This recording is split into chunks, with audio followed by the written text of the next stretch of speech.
Hey, good morning. Welcome to the Thurston County Board of County Commissioners Board Work Session. It's Wednesday, September 27th, 2023. It is 9:03 a.m. My name is Ty Menser, Vice Chair of the Board. In our boardroom is Commissioner Gary Edwards. Our Chair, Commissioner Mejia, is excused this morning. And for virtual public attendance, you may follow along on the Thurston County YouTube channel. I know we have our Assistant County Manager, Robin Campbell, and probably a lot of other folks in the boardroom I can't see, so I will pass it to her to do the rest of the introductions. Thank you, Commissioner. Good morning, Robin Campbell, Assistant County Manager. And today we are joined by the League of Women Voters of Thurston County. Welcome. And they are going to do a presentation on a water study. So I am going to turn it over to you to do introductions and take it away. Well, thank you. My name is Nathaniel Jones, and I'm here to present and introduce to you the findings that we have in a newly published water report. What you see in the room is a small group of our membership. We are nearly 200 members here in Thurston County who work on various issues facing public policy decisions and that sort of thing. I think that it's important to be clear that the League is nonpartisan, cares deeply about our community and the future of our community, and is politically active, but does not take a position on candidates or other ballot issues. I can't tell you how happy I am to be here today at what is essentially the conclusion of a 4-year study of freshwater resources in Thurston County. And I'm really pleased to have this opportunity. Thank you for inviting us to come and talk with you this morning. What we have is a 200-page report that is just packed with information. It provides a general overview of water resources, but also does a deep dive. There's detailed information as well, broken down into watersheds and other sorts of looks into the water resources of our county. I'd like to go ahead and present this report to you, but I also would like to acknowledge that we're welcoming a discussion, a question and answer period after this presentation. And I would invite you to interrupt at any point during the presentation if there are questions or comments that you want to share. Let me go ahead and advance the slide if I can. I'm not sure. The little roller. The roller. Yep. All right. Ta-da. There we go. Nathaniel, if I could, I just want to invite Commissioner Edwards to, I can't see him, so just pop right in when you have a question, sir. Okay, thank you, sir.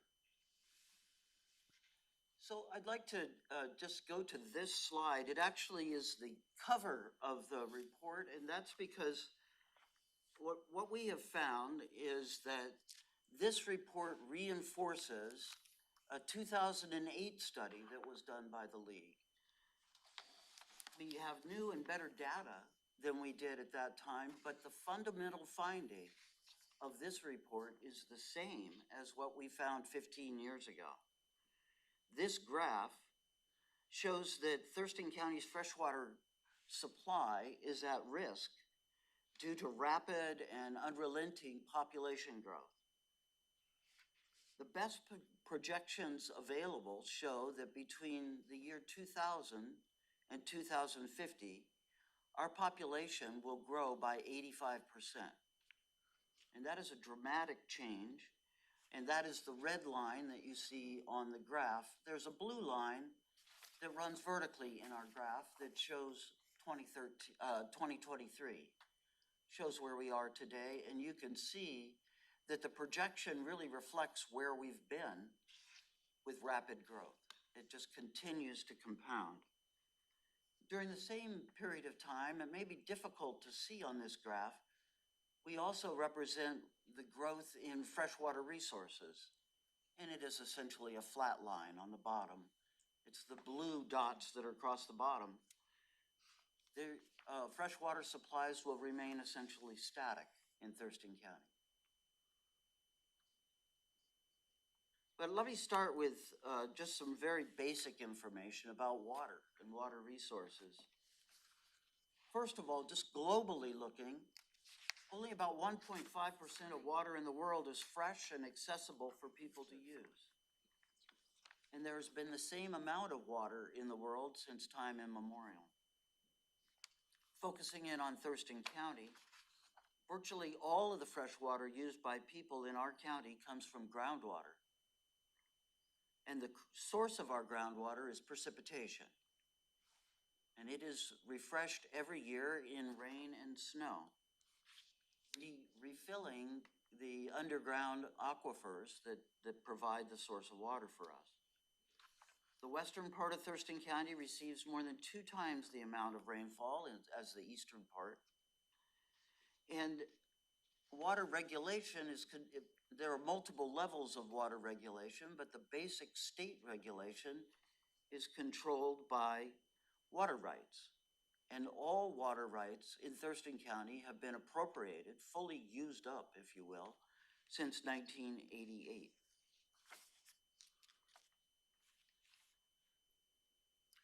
Today's update, though, does move well beyond that fundamental finding 15 years ago. This report adds climate observations and climate projections to the existing tension between our static supply of water and the growing demand for fresh water by a growing population. So really there are 4 steps to adding in that climate consideration. So if you look at the first item there, as we've just said, there's virtually no change in our precipitation supply. Our human demand for water is increasing at 85%, and our ecosystem needs are steady and constant. Any disruption in water supply to the ecology of Thurston County will be disruptive. As we look at climate impacts, we see that there's substantial changes of when rainfall arrives in Thurston County. And we've observed this. This is data that is in the books, but we also are able to project that out into the future, that our winters will be shorter and wetter with more intense rainfalls, like today, by the way, what has been coined as atmospheric rivers hitting our communities. And then our summers will be longer and drier with less rainfall. Even though the total amount of annual precipitation is static, it's coming in very large dumps of water. Those changes in seasonal rainfall will result in less groundwater. And the reason for that is that the rainfall intensity that we're experiencing brings water in quantities that are too great to be absorbed into the soil and to be absorbed into the groundwater. Therefore, the rainwater just runs off. And sometimes we have flooding, sometimes we just have high runoff events.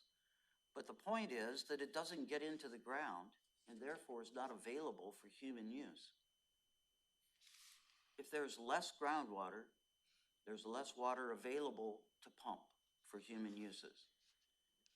There's less water available to seep into our lakes and streams and rivers, and our ecosystem can be easily disrupted with less groundwater.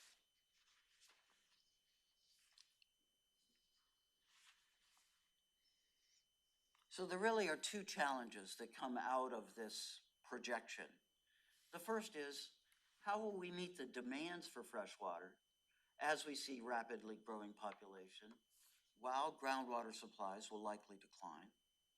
And then how do we preserve the ecosystem and, in addition, meet the water demands of a growing population?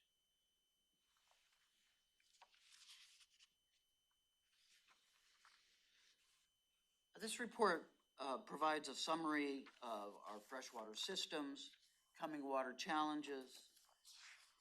Priority adaptation strategies are presented, possible collective and individual actions in response to these challenges. There's in-depth information about the status of our watersheds, a lengthy bibliography of pertinent resources that are applicable to Thurston County, a primer on water rights, a discussion of the Hearst decision, and there's much more inside this document. And when you review this report, I think that you'll find that the bibliography is both deep and broad. There are well-designed graphics, and there really is a sober assessment of the county's future. But it's not my intent to step through all of this material with you this morning. Instead, I just want to share about a dozen policy recommendations that have come out of this report. And they emerge directly from the findings and analysis that you'll find in the report.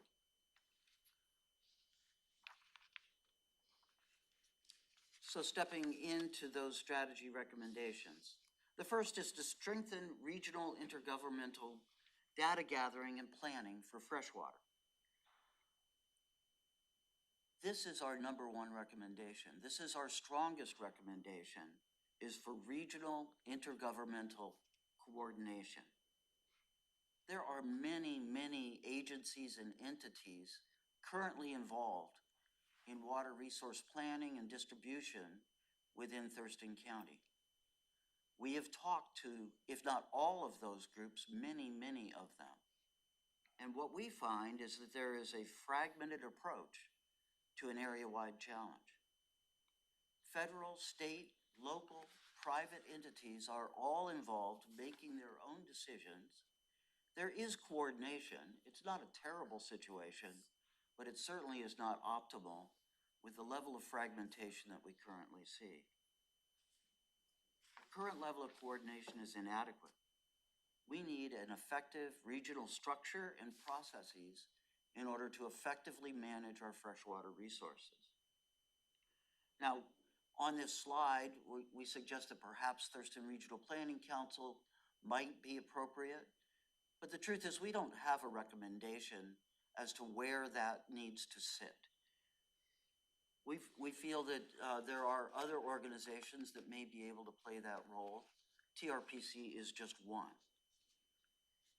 Our second strategy is to significantly increase efficiency, conservation, and water reuse. Now, water efficiency is currently a major focus of all of our public water purveyors. Efficiency improvements are underway, have been underway, and are continuing. But the truth is that many more are needed. System leakage of our major municipal systems continues to be a challenge. We have the opportunity to create more water storage with surface reservoirs or through expanded infiltration basins that will recharge our aquifers.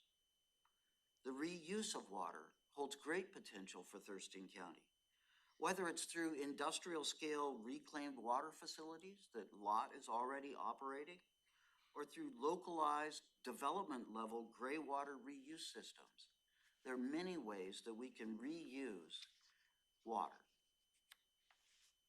Our third strategy is to update public policies to reflect growing limitations on freshwater resources. This really is a comprehensive strategy which applies a freshwater management lens to all related policy development. Whether it's land use, transportation, utility planning, development regulation, the whole span of policy development needs to take into consideration our freshwater future.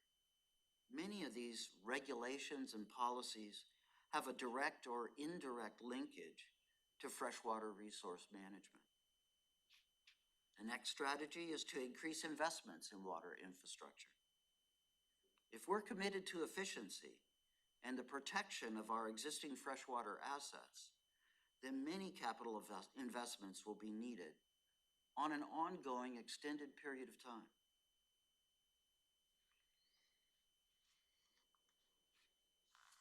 We need to tighten our operational practices for all water systems. Operational efficiency goes well beyond stopping the system level leaks that we're experiencing. Additional examples, and these are just some examples, include limits on landscape watering, volumetric pricing, expanded water reuse strategies, wellhead protections, watershed protections, pollution abatement, collaborative planning, and much, much more. Another strategy is to reduce pollution of increasingly scarce freshwater resources. Water pollution in any form reduces the supply of an essential resource.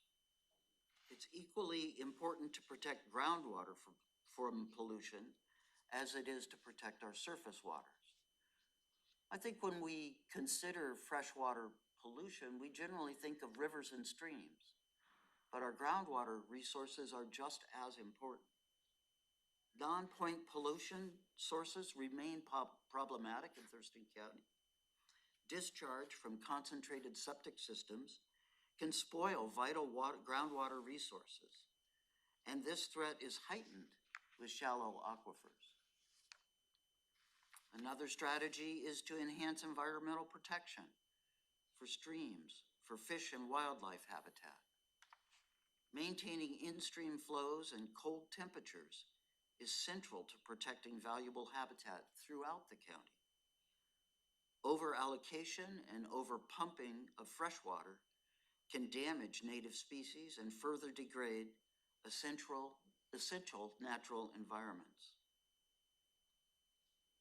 An important strategy is to expand public education about coming freshwater challenges. The challenges that we're facing and the investments that we need will require greater community understanding of the problem. Technicians, engineers, and policy managers will need the support of the community to adequately address the risks we're facing. Protecting our freshwater supply will require collective public actions as well as smaller individual actions. And so a strategy is to strengthen personal ethics and practices that minimize freshwater use. Water conservation includes a component of behavioral change. Much can be accomplished when each of us contributes through collective actions of conservation and efficiency. And I've just got a few more. Support watershed planning. Well, the first step to water resource management is to understand your place within a watershed. There's some great success stories of coordinated and collaborative watershed planning that have been undertaken within an existing regulatory framework. But it's valuable to remember that each watershed is unique, with unique challenges and opportunities, and each one must stand alone in its planning process. We recommend a strategy to establish a watershed council for the Deschutes River Basin. The three primary watersheds in our county demonstrate a range of progress in planning and for effective management. The creation of a watershed council is normally an early step in the process. Yet the Deschutes River Basin does not have this building block in place. We at the League view this as an important element for watershed planning, and we urge the creation of a watershed council for the Deschutes River. And finally, we can reprioritize uses of water through the transfer and sale of water rights. Although all water rights have been fully allocated in Thurston County since 1988, occasionally water rights can be transferred or reallocated. This is the case with the Transalta water rights in the Chehalis River system. The availability of water rights at the Transalta plant is a rare circumstance and should be carefully considered. So we want to respond to any questions or comments that you may have. That is essentially our set of recommendations. Again, we have what we feel is an excellent resource for you to refer to in now and in the years to come. We also view ourselves as a resource for you. If you have questions today or in the future, we'd like to make ourselves available as a potential resource to your process. So again, thank you for letting us be here this morning. Thank you for coming. Thank you, Nathaniel. So that's all we got to do? That's it, just a, Geez. Okay. Commissioner Edwards. Uh, have you folks been working with our hydrologist, Kevin Hansen, at all? we have, we've touched base with him a few times. I believe he actually helped us with a presentation in a public forum at one Yeah. point. But I mean, and I guess, are you staying in touch? That's, because he's kind of our water man, Yeah, you know, I guess, if you need to have a contact, so I'm just curious. he's been helpful and he's pointed us to other resources as well. Are you aware of nationally, from the perspective of big corporations buying water rights, to kind of use those as a resource to sell in the future, I think? is what's We're going aware of that, particularly in the southwestern part of the country. We're not aware of that happening in, In Washington, on the east side. east side of Yeah. Washington. I have family over there, and they're very concerned about Yeah. these big corporations buying water rights. Yeah. And people selling, not realizing what they're doing. So a lot of these issues are gonna probably be solved, in my estimation, through education, but also through legislation. And I don't know how that's all gonna fit with the Hearst decision, but I think, we, from the board, we've been working on the Deschutes, I mean, which you point out, but we've got other WIRAs that are addressed through the Hearst decision that I actually can't remember now. What do we have? Three, five wire? Do you know, Ty, by any chance? Well, we've got the Nisqually, Deschutes, and then the upper and lower Chehalis are usually handled Right. together. We have a little piece of the upper, I think it is, or lower, whatever. But anyway, we basically think of it as three. Yeah, But, well, and then there's 14. Deschutes is there's 13, 14, 15. So they're actually, yeah, we're actually have pieces of, maybe you're right, it might be 5 or 6. We actually have little pieces of. total, just little pieces of it. Goldsboro, for example. Pardon? Goldsboro Creek, I think, is. Yeah, that's Yeah, up on the 14. northwest corner there. We have 12, 13, 14, 22, and 23, I believe. I mean, I've got other issues that I'm curious about, how you've played into it, but things like the Hearst decision, I mean, do you see that as a solution, or do we need some adjustments? We always have to look towards, we can't just take things without compensating in some fashion. So agriculture, for an example, as we're moving, looking at soil and how do we classify soil, certain areas, it says right in the classification criteria that if you don't have water, it's no good. You know, so if you don't have water rights to have water, how do you grow something? So I think a lot of it, I think that's why it needs to take, it's gonna take long-range legislative action along with education. And the reason I say education, I think Seattle's got a good example going on where they're asking people to voluntarily cut back because of the long, dry summer. And I think you find that most people are concerned about it, you know, and I think they are trying to be conscious of it, but I think you don't get anywhere without the proper education and awareness. In our presentations that we've done, we have found that there's a lot of misunderstanding about how this ecosystem, this county-wide system of watersheds and water flows and aquifers, it's complex and it's difficult for the public to comprehend this extensive system. And so I think there's some basic fundamentals that folks would really benefit from. Just the idea that the vast majority of our fresh water is pumped from underground is something that really is not generally understood. But then a big piece of that is our lakes. You know, the state claims ownership of the lakes, yet they don't contribute much to keeping the lakes as far as water quality up. Again, that goes back to the legislature, and where do we try to make that work? You know, I know the Board of County Commissioners here in looking at the Capitol Lake issue, we asked the state to do a analysis of the complete Deschutes watershed. Oh, no, we don't want to do that. We only want to do 10 miles worth of the lower Deschutes.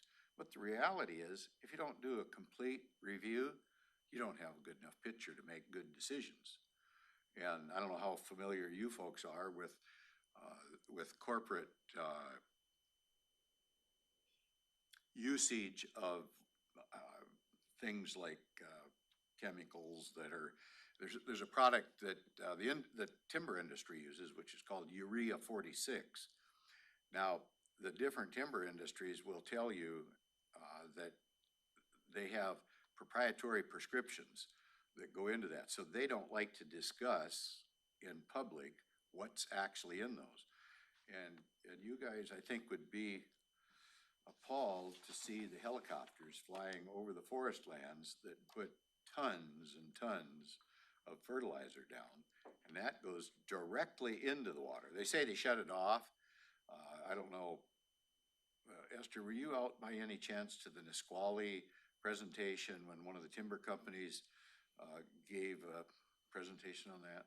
I didn't know if you were out there or not, but anyway, those kind of issues are done, and they'll say, well, we don't put it in the waterways. Well, up in the hills, right, it's all steep ground. Everything is an immediate waterway, and they can't shut those sprinklers off, those helicopter sprinklers, as they're going along at 100 miles an hour, 200 feet, because they can't see because of the canopy, you know. And even if they did, I don't think, if they stopped at 300 feet from the edge of the water, it wouldn't happen. But I grew up in that area, and they've been doing that since the 60s when I was a young man working for timber, because I'm trying not to pick out any one corporate entity, because pretty much all of them do it. And my fear is the state's going to start doing it because they need to be competitive with timber resources and funds. So I know Ty's been kind of our ramrod here with the county commission, watching that type of thing really close. So I don't think you're telling us anything. I shouldn't say that.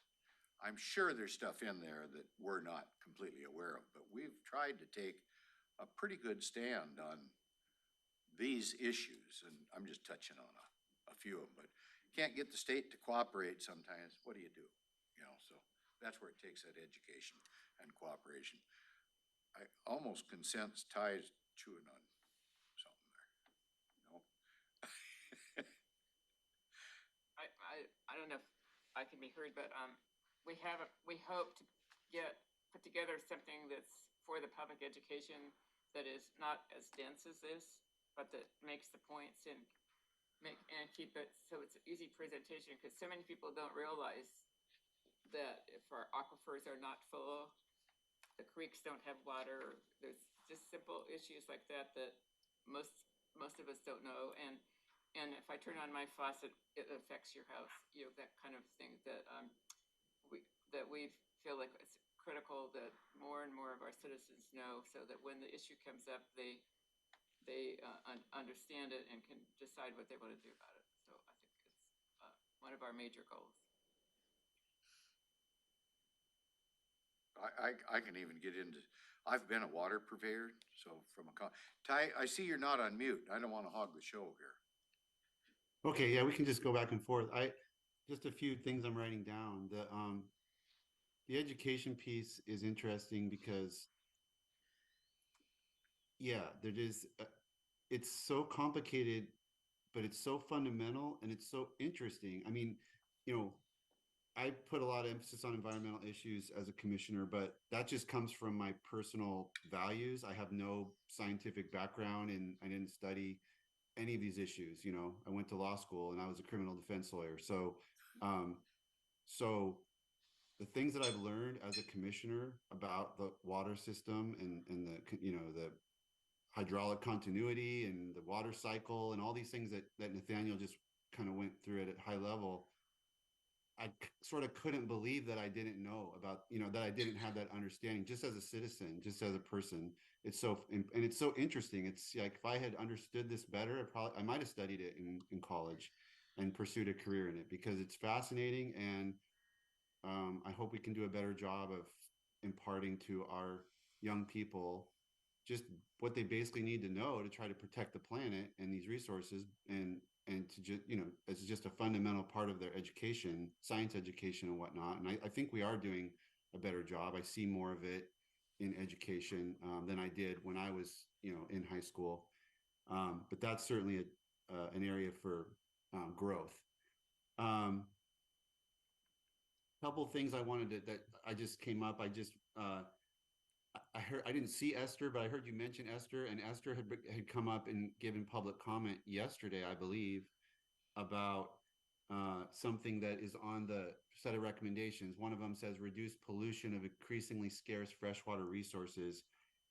And so what I'm wondering about is the we use groundwater here, and we have an aquifer structure. And as I understand it, again, I don't have the expertise I'd like to have, but in different parts of the country, depending where you are, the structure of your aquifers underground can be completely different. You can have layer upon layer depending on the soil, and there's sealing off depending on the types of clay or whatever you have under the ground. And you can have multiple aquifers, and you can deplete one and people drill down into the next one and stuff, or it can be all like one big fast rushing aquifer. I think we have something like that in Scatter Creek. But I guess I'm curious if you guys know something about Thurston County's aquifer structure, and is it unique? Is it something about it that makes it uniquely vulnerable? I believe Esther was talking about single source, the continuity of our surface water resources and our groundwater resources. It sounded like she was suggesting that Thurston County had a unique vulnerability there, and that would connect to your item about pollution of increasingly scarce freshwater resources. I'll just say that we have what's called the sole source aquifer. The whole northern part of the county is underlain by one aquifer, and all the lakes and all the surface waters are in continuity with that groundwater. So whatever you put into the surface water, then will go into the groundwater. And like, I know that, Commissioner Edwards, years ago when they put fluoridone in the Long Lake, it took less than 10 hours for it to show up at Woodland Creek. And that's right in the McAllister Wellfield area. So, so we have, we have a lot of, I was saying yesterday, a lot of toxic sites that are still leaching, that haven't been cleaned up. Port of Olympia is still leaching toxics. And, from all the development, all the stormwater runoff that's going in, anything that runs off the ground ends up in the aquifer. And I think, we have the aquifer that we have is, a glacial deposit. So it has a lot of different layers that are kind of a jumble from the retreat of the glaciers. It was the underneath part is just all, like a debris fields underneath the ground.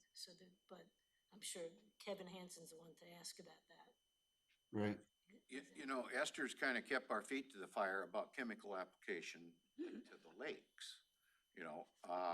How do you deal with lakes? Because it filters into the rest of the water, So, but that's where I take it back maybe to the state, because the state is the regulatory body that claims ownership, but they're not helping to do anything with the lakes. So with, all the lakes will eventually turn into a swamp if you wait long enough, our lowland lakes anyway that, are around here. But for those folks that are doing their best to manage those lakes, they don't have the resources to, say, mechanically harvest the weeds, because we used to mechanically harvest weeds, take them out, didn't have to use the chemicals. And that was a much better way to do it. And then you had compost from that mechanically harvested material. So it really was a benefit, but it's a little more money. So these folks have gotten together and taxed themselves, created lake management districts and such. But I think that we need to have better participation by all parties concerned. That's kind of at the ground level, if you will, those that are immediately in the area. But what about all the way up to the top?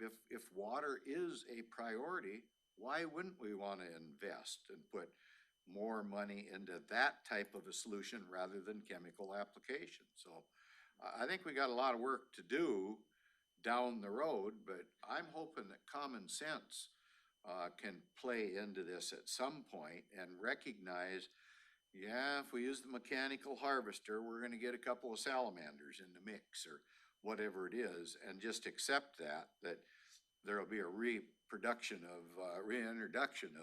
of that species back as nature works its way through the problem, you know.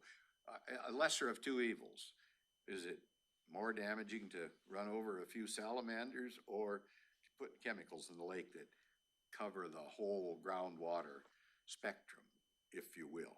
So there's that type of thing. I think we need to figure a way to do business. I know on water purveyors,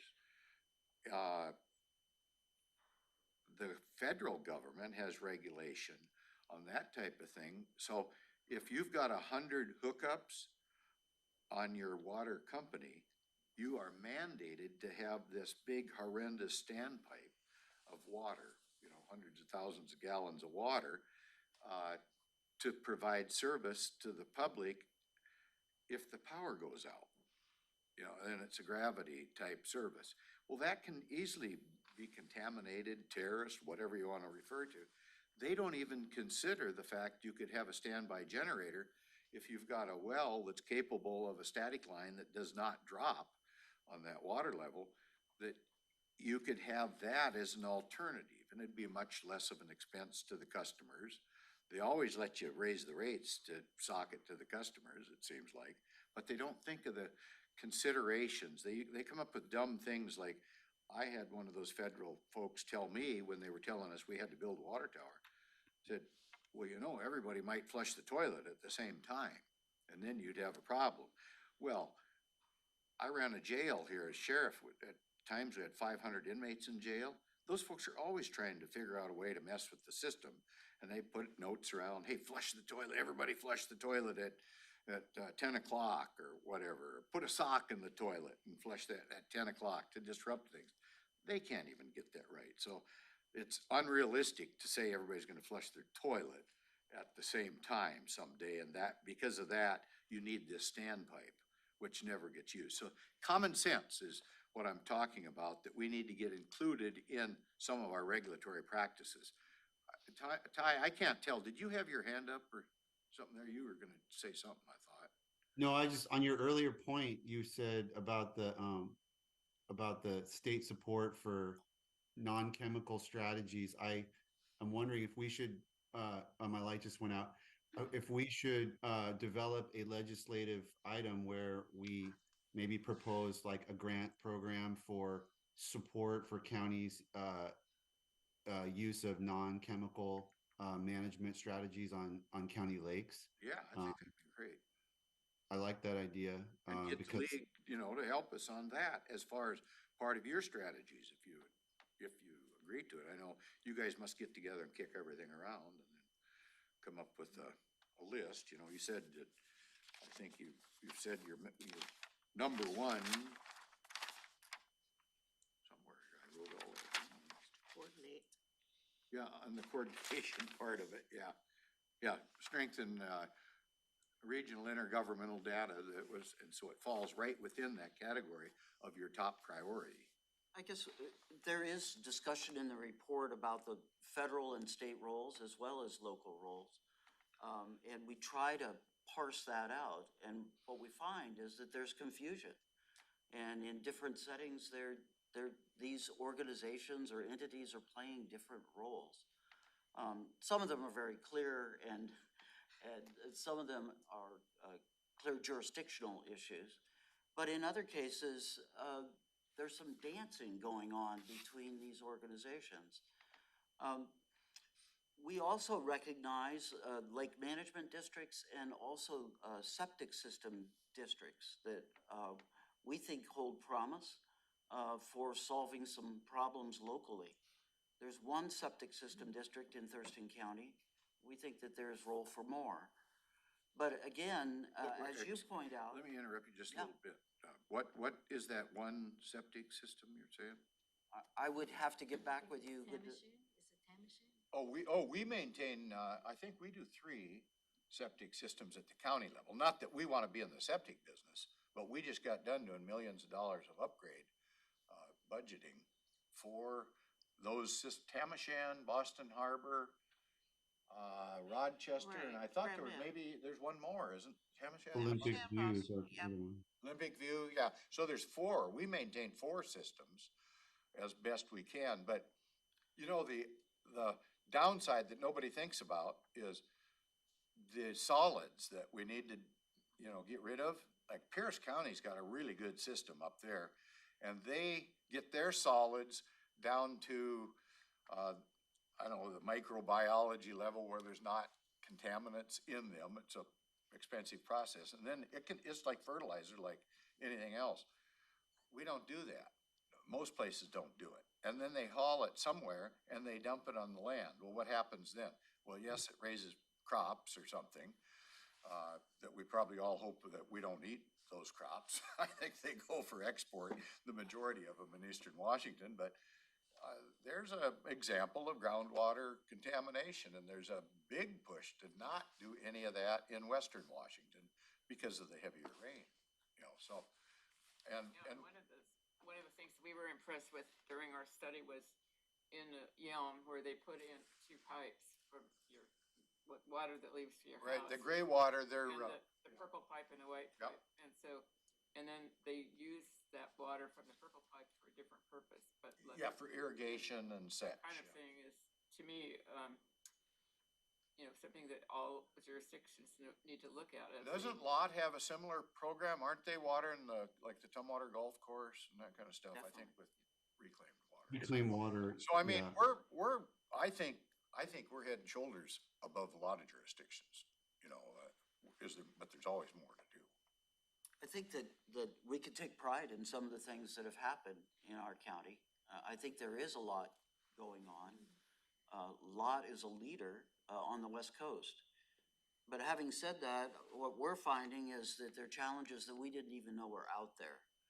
And this having to do particularly with precipitation and when it hits is new information for us, and I think is information that really hasn't been incorporated into our planning.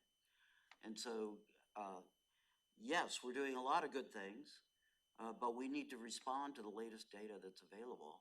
And we think that we need to be doing more and perhaps some different things than we have been doing. I'm on the lot board, and I went to a conference in February to learn about some of the things happening across the country. And again, what I know about this area is what I've learned as a commissioner in Thurston County. I didn't have a good sense of how other parts of the country manage water. I was frankly came out of there just with it turned my head to learn that all of Central Florida is developed based on reclaimed water. There is no water, and they do, you can clean water to the point that it's not healthy anymore. It's too clean. And then you have to add stuff back into the water to make it healthy for humans. And basically a massive development across Central Florida is based on that. And that's just one example, kind of the extreme example. At that conference, there was a lot of folks from Los Angeles, so we had a lot of input from them and what they're working on. But yeah, we're a leader regionally at Lott in terms of reclaimed water, but because we haven't had the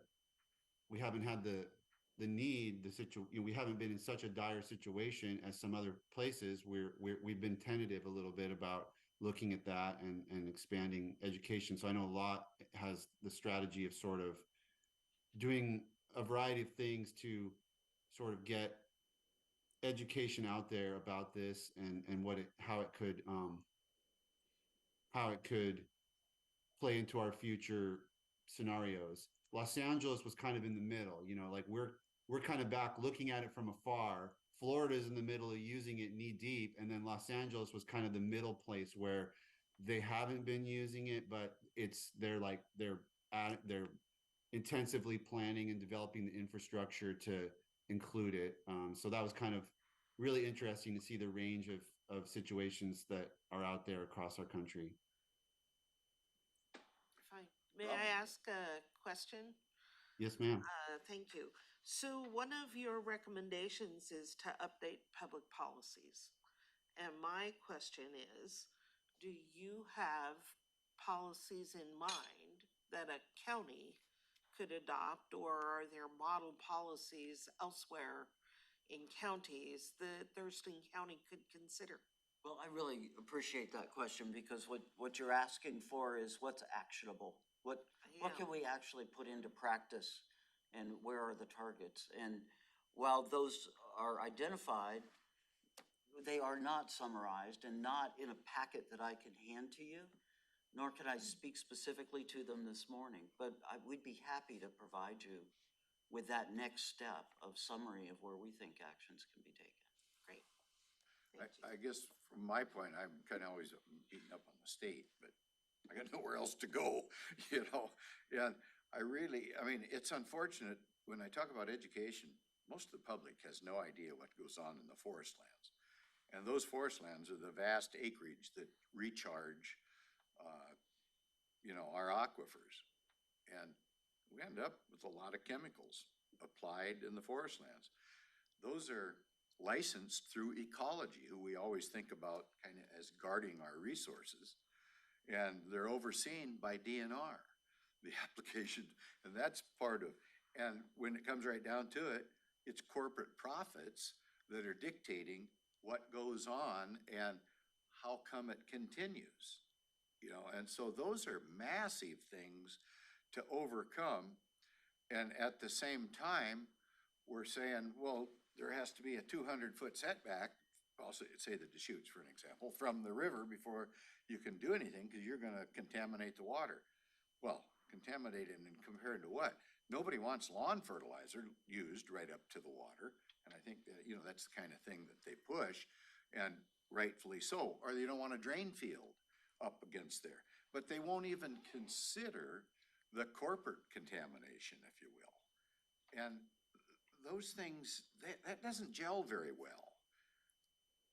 How do we make that work, and how do we make it fair? I'm not trying to put the corporate folks out of business, and I don't want the small-time landowner to contaminate the river. I flew over. I mean, I went on a flight just the other day to look at one of our complaint areas. There were 12 motorhomes within 50 feet of the Deschutes River. This is no septic systems, right into the ground, and our compliance people have their hands full. We can't get on those properties with our compliance people without all the bureaucratic process that takes place. And that's just one of many that we have. And so are we even legal to fly over it with a drone? Those are questions that we have a lot of things that we could look into to solve problems directly related to water. But we only have so much in the line of resources, and then we have maybe those farther up the food chain, like the state, for an example, that isn't willing to give us tools. So lots of stuff to do. Yeah, I think there are a lot of things we can't do, but I think your question about and your response to come up with easily actionable policies. If we concentrate on what we can't do, this problem is going to kill us. We're not going to have any more clean water. But if we flip the switch to what are small things we can do, educating children so they educate their parents, to don't leave the water on when you're brushing your teeth. Turn it off. I still leave the water on. I'm sorry. You know, just let your grass kind of dry out during the summer because it will come back. You don't have to water it. There are so many very small actions we can encourage people to take that we shouldn't concentrate too much on the larger actions that are very difficult to do because we could wind up doing nothing if we keep concentrating on what we can't do. I'm an advocate for both myself. Well, yes, but we need to, there are, Nathaniel has said he can provide lists of things, policies, that small things that can be done. Esther's looking for. Yeah, go ahead, Esther. Yeah, I completely agree with you in terms of the corporate thing with the DNR allowing this and also the Department of Ecology who permitted, who actually makes, part of their income is issuing permits to apply pesticides.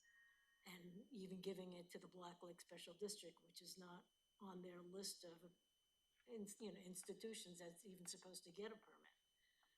And just the way, Ty, the way you pressured DNR about the clear cutting that they were doing, I gave you the law. There's a law that's on the books there, that WAC 173-591 about the sole source aquifer. The Department of Ecology is obligated, along with local jurisdictions, to protect the water and do the least damage and do the least thing. I mean, you could try to urge them the same way you did with DNR to give you grants or something to protect the sole source. It's a drinking water for the state capital. I mean, you're drinking it, your kids are drinking it. I mean, how much more important can you get? But in terms of local things also, I mentioned that your staff had already had an idea for a one water policy that put the responsibility for it with CPED, the people who are scientifically knowledgeable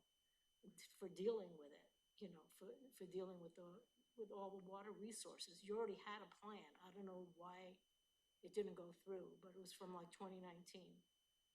And, yeah, and like I said, the league also agreed with the Black Lake Alliance that it doesn't make sense to have the lakes managed individually, fragmented, one lake district doing it, and just those people paying for it. Those people shouldn't be paying for, just them paying for management of the lake when the lake is connected to aquifers and everything. I think that should be a countywide responsibility and shouldn't be put just on the lake owners to be taxed for that. So, I mean, they can, and the mechanical harvesting, I know that your previous employee, that was in the lake management, Janie Seville, she had questioned that it was never really, properly considered, like the long-term benefits of having a mechanical harvester that goes around to all the lakes and takes care of it. And, Well, years ago, we did that. yeah, so I don't know why that was discontinued. I allowed some of our personal property to be And if used to you want to dump that consider stuff cost on. and benefit, look at the cost of putting chemicals in the water, what the long-term cost of that's going to be, is going to be, disaster, as opposed to, paying a little more to have a harvester. That's one thing. But I think right away you could go back and look at that one water policy that was, for some reason, dropped, and think about doing a countywide lake management district that taxes everybody, so the people don't feel like they're being, the people on the lakes don't feel like they're being unfairly taxed. Worth looking at. Thank you. Yeah, good points for discussion. It is 9:57. I know we're scheduled till 10. I can't see the rooms. Anybody else have a Anybody got a closing? closing point they'd like to make? Really appreciate your time to come and speak about this with us. Thank you very for much. listening.